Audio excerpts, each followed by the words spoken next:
Welcome to the second part of Vlog 7, and I'm continuing to talk about the axes associated with composing music, the way that music moves up and down from left to right, has a background and a foreground, and a forward momentum, which is a resultant of the X and Y axis, or the accompaniments, the bass line and the chordal structure, and as well as the melody line. And all the sort of carrying forward. So as well as this and the foreground and background, the W axis, we have also what I call the V axis, and this is a sort of a kind of a spherical structure which is created as a resultant sort of dimension, an interplay between all the axes, the X and the Y and the Z and the W. And the V-axis is it's the way that the music expands and engulfs you, and also sucks you in to its center, not only to its core structure, but also, of course, the thing about it is the V-axis. All these dimensions happen all the way along the X-axis. Okay. And so from the very first note or very first rest of the rhythmic pattern of the very first bar, you are sucked into the epicenter of the music at that particular time, from zero to the end, and you're carried upwards and downwards. The foreground comes out to you, the background is there supporting the foreground, and everything is moving forward in time.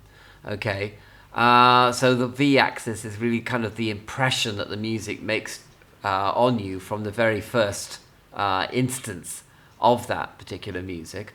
And I was also just actually thinking possibly there might be almost a retrograde movement as well. It's possible that movement could move backwards in time as well. So you have kind of like a negative Z-axis, but I'm not quite so sure about that. Anyway, the whole thing is moving sort of towards you and away from you, and it's engulfing you, and you're being sucked into it. Okay, all very well and good. So what does it actually mean in practical terms? Well, it means simply that you can't really just go up and down from this point. What you need to do is to work horizontally. And you need to move your melody line, or develop your melody line, both forward from the point of your thematic sketch, and also develop the theme backwards, discovering the origins of this thematic sketch as well. So you're trying to move everything forward, so that would be like the beginning bit, and then moving forward, developing it until you get to the main, sort of your main theme, and then developing that, and through various sort of musical journeys and through various climaxes until you get to the final climax, or the final dwindling away, or the final musical question mark at the end. So that's kind of important. So you can't really just go up and then go down.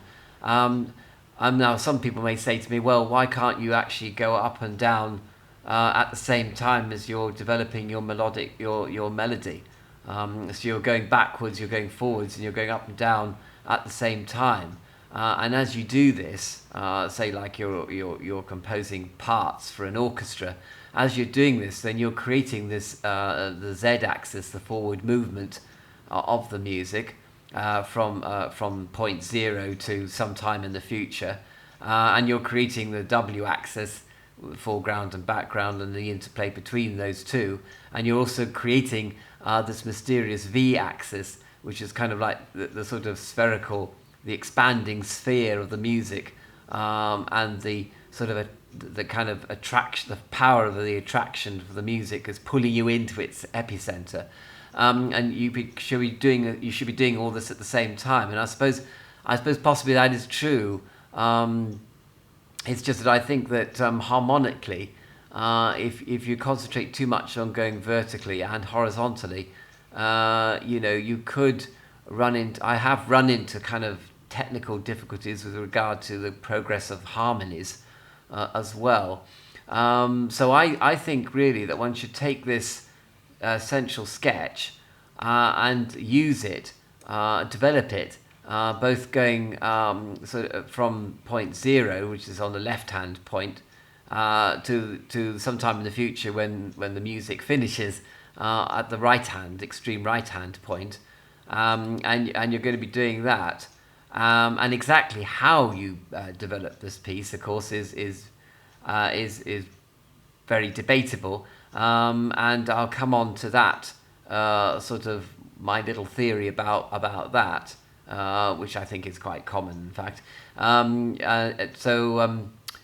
So basically, what I'm saying is thinking in horizontally, using this musical sketch. I think it's best to do that first.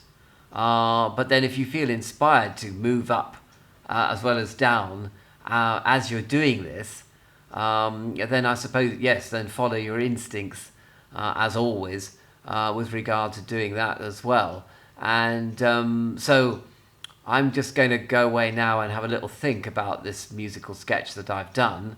And I've done 2 vlogs or 3 vlogs without actually playing any music whatsoever at the moment, which must be a first. I'll come back to you, and I'll come up with a few ideas, and then I'll sort of run through those ideas with you as I've done them. This is kind of like one I made earlier, kind of a thing, because otherwise it's really, really quite boring to watch all this sort of unfolding and me faffing about and fumbling about. But I just thought I'd my idiosyncratic theory concerning composing music. I just thought I'd just share that with you over a couple of vlogs, and then I'll come back and we'll actually play some music and actually see all this in action on the practical level.